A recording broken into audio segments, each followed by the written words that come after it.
नमस्तेऽस्तु महामाये श्रीपीठे सुरपूजिते शङ्खचक्र गदाहस्ते महालक्ष्मी नमोऽस्तुते। नमस्ते गरुडारूढे कोलासुरभयङ्करी सर्वपाप हरे देवी महालक्ष्मी नमोऽस्तुते।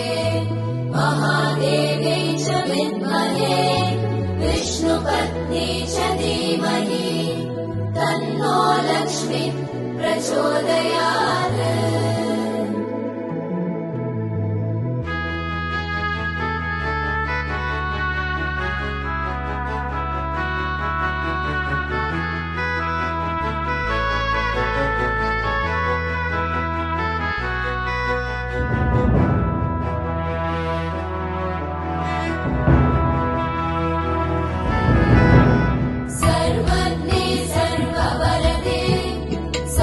दुष्ट भयङ्करी सर्वदुःख हरे देवी महालक्ष्मी नमोऽस्तुते।